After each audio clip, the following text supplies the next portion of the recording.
ಈಗ ಮಾರ್ಚ್ 7ನೇ ತಾರೀಕು ರಾಜ್ಯ ಬಜೆಟ್ ಮಂಡನೆ ಇದೆ. ಅದ್ರ ಬಗ್ಗೆ ನಿಮ್ಮ ನಿರೀಕ್ಷೆಗಳೇನೋ ಏನು ಅನ್ಕೊಂಡಿದ್ದೀರಾ ನೀವು? ಏನಿಲ್ಲ ಸರ್, ಎಲ್ಲ ಮೋಸ ಸರ್.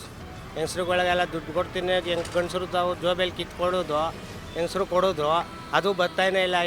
3 ತಿಂಗಳಾಯ್ತು. ಆಪೋಸಿಷನ್ ದುಡ್ಡಿಲ್ಲ ಅವ್ರ ಹತ್ರ, ಇವ್ರು ಕೆಲಸ ಮಾಡಿಲ್ಲ ಅಂತ ಹೇಳ್ತಾರೆ. ಬಟ್ ದುಡ್ಡು ಎಲ್ಲೋಯ್ತು? ಏನಾಗ್ತಾ ಇದೆ?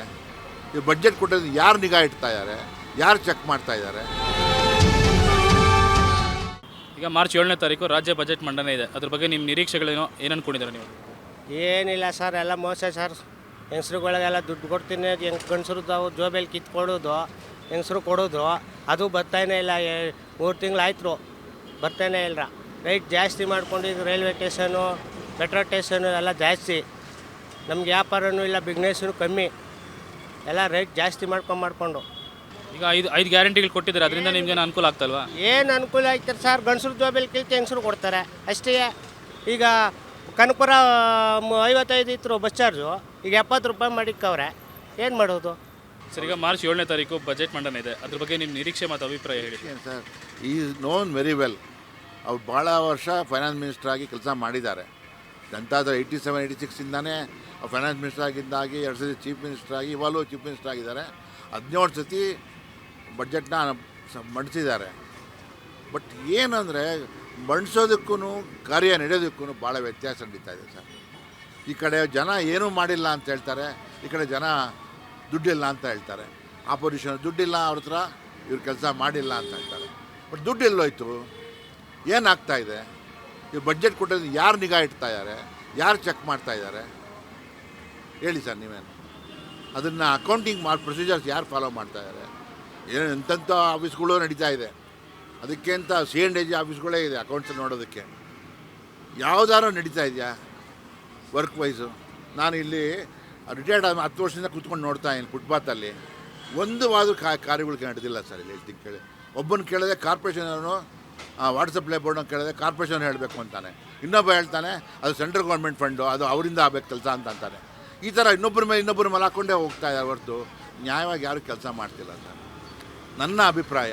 ಸರ್, ಬಡ್ಜೆಟ್ ಬಗ್ಗೆ ಅಂದರೆ ಏನಿಲ್ಲ, ಬಡ್ಜೆಟ್ ಎಲ್ಲರಿಗೂ ಜನಗಳಿಗೂ ಯೂಸ್ ಆಗೋ ಥರ ಇದ್ದರೆ ಚೆನ್ನಾಗಿರ್ತದೆ. ಇಲ್ಲಾಂದರೆ ಏನಾಗುತ್ತೆ ಗೊತ್ತಾ, ಈಗ ಜಾಬ್ಸ್ ತೊಗೊಂಡ್ರೆ ಜಾಬ್ಸ್ ಇವಾಗ ಕನ್ನಡಿಗರಿಗೆ ಪ್ರೆಫರೆನ್ಸ್ ಕೊಡಬೇಕು ಅಂತ ಇದ್ದಾರೆ. ಪ್ಲಸ್ ಅದೂ ಒಳ್ಳೆಯದೇ, ಒಂಥರ ಒಳ್ಳೆಯದೇ. ಎಲ್ಲೆಲ್ಲಿಂದನೋ ಬಂದು ಇಲ್ಲಿ ಸೆಟ್ಲ್ ಆಗಿದ್ರು. ಅವರು ಈಗ ಇಮಿಡಿಯೇಟಾಗಿ ಈ ಥರ ಆ್ಯಕ್ಷನ್ ತೊಗೊಂಡ್ರೆ ಅವ್ರಿಗೆ ಬೇರೆ ಪ್ರಾಬ್ಲಮ್ ಆಗುತ್ತೆ. ಪ್ಲಸ್ ರೈತಗೂ ಸ್ವಲ್ಪ ಏನೋ ಸಬ್ಸಿಡಿ ಈ ಥರ ಏನೋ ಕೊಟ್ಟರೆ ಒಳ್ಳೆಯದಾಗುತ್ತೆ.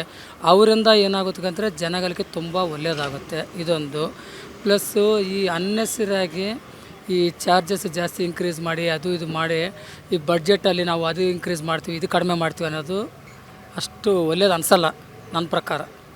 ಬಡ್ಜೆಟಲ್ಲಿ ಏನಾದರೂ ಪ್ರಾಪರಾಗಿ ಯೂಸ್ ಮಾಡಿದ್ರೆ ಚೆನ್ನಾಗಿರ್ತದೆ. ಈಗ 5 ಗ್ಯಾರಂಟಿ ಅಂದರು, ನೀವೇ ಲೆಕ್ಕ ಮಾಡಿ. ಇವಾಗ ಪವರ್ ಬಿಲ್ ಆಗಲಿ ಎಕ್ಸಾಂಪಲ್ ಒಂದು, ಆ ಪವರ್ ಬಿಲ್ಲಲ್ಲಿ ಏನಾಗಿದೆ, ಇನಿಷಿಯಲ್ ಆಗಿ 200 ಯೂನಿಟ್ ಫ್ರೀ ಅಂದರು. ಆಮೇಲೆ ಏನಾಗಿದೆ, ಇವಾಗ 100 ಯೂನಿಟಿಗೆ ಬಂದಿದೆ ಆವರೇಜ್ ಅಂತ. ಪ್ಲಸ್ಸು ಅದರಿಂದ ಏನಾಗಿದೆ ಗೊತ್ತಾ, ಈ ಫ್ಯಾಕ್ಟ್ರೀಸ್ಗೆ ಯೂನಿಟ್ ರೇಟ್ ಜಾಸ್ತಿ ಇನ್ಕ್ರೀಸ್ ಮಾಡಿಬಿಟ್ರು. ಪ್ಲಸ್ ಇನ್ನೊಂದು ಏನಂದರೆ ಸಬ್ಸಿಡಿ ಕೊಡೋದು ಅದು ಕೊಡ್ತಾಯಿಲ್ಲ ಕರೆಂಟ್ ಬಿಲ್ಲಲ್ಲಿ ಕರೆಕ್ಟಾಗಿ. ನಾವೇ ನೋಡ್ತೀವಿ ಎಕ್ಸಾಂಪಲು, ಮುಂಚೆ ಏನು ಪೇ ಮಾಡ್ತಾಯಿದ್ದೆವು ಅದೇ ಥರ ಇವಾಗ ಬಂದುಬಿಟ್ಟಿದೆ. ಇನಿಷಿಯಲ್ ಆಗಿ ಒಂದು 2-3 ತಿಂಗಳು ತೋರಿಸೋಕ್ಕೆ ಆ ಥರ ಮಾಡಿದ್ರು. 200 ಯೂನಿಟ್ ಫ್ರೀ ಇದೆ ಅಂತ, ಇವಾಗ 100 ಯೂನಿಟ್ ಮಾತ್ರ ಫ್ರೀ ಕೊಡ್ತಾಯಿದ್ರು. ಪ್ಲಸ್ ಯೂನಿಟ್ ವ್ಯಾಲ್ಯೂ ಜಾಸ್ತಿ ಆಗಿದೆ ಅದೊಂದು. ಈಗ ಬಸ್ಸಸ್ ಫ್ರೀ ಅಂದರು. ಬಸ್ಸಸ್ ಫ್ರೀಯಿಂದ ಏನಾಗುತ್ತೆ ನಿಮಗೆ, ಎಲ್ಲ ಲೇಡೀಸ್ ಅಂದರೆ ಇನಿಷಿಯಲಾಗಿ ನೀವೇ ನೋಡಿದ್ರಿ ಎಷ್ಟೋ ಜಗಳ ಮಾಡ್ಕೊಂಡು ಹತ್ಕೊಂಡು ಅಲ್ಲಿ ಇಲ್ಲಿ ಓಡಾಡಿ ಎಲ್ಲ ಮಾಡಿದರು. ಇವಾಗ ಏನಾಗ್ತಾಯಿದೆ ನಿಮಗೆ, ಟಿಕೆಟ್ ರೇಟು ಈಗ ಎಕ್ಸಾಂಪಲ್ KSRTCನೇ ಪ್ರೈಸು ಈಗ ಕಿಲೋಮೀಟ್ರಿಗೆ ಇಷ್ಟಂತ ಇನ್ಕ್ರೀಸ್ ಮಾಡಿದರು. ಪ್ಲಸ್ ಅದರಿಂದ ಜಾಸ್ತಿ ಬರ್ಡನ್ ಆಗೋದು ಯಾರಿಗೆ, ಮಿಡಲ್ ಕ್ಲಾಸ್ ಪೀಪಲ್ಗೆ. ಹೈ ಕ್ಲಾಸ್ ಪೀಪಲ್ಗೆ ಏನು ಯೂಸ್ ಆಗಲ್ಲ, ಲೋ ಕ್ಲಾಸ್ ಪೀಪಲ್ ಏನಾಗಲ್ಲ. ಮಿಡಲ್ ಕ್ಲಾಸ್ ಪೀಪಲ್ಗೆ ತುಂಬ ಕಷ್ಟ ಆಗುತ್ತೆ. ಇನ್ಕ್ರೀಸ್ ಆಗಿದೆ ಅದೊಂದು. ಎರಡನೇದು ನಿಮಗೆ ಈ ಥರ ಒಂದೊಂದು ತೊಗೊಂಡ್ರೆ ಯಾವುದಕ್ಕೆ ಗವರ್ನಮೆಂಟ್ ಬದಲಾಯಿಸಿದ ಮೇಲೆ ಅಷ್ಟು ಚೇಂಜಸ್ ಏನು ಕಾಣಿಸ್ತಾ ಇಲ್ಲ.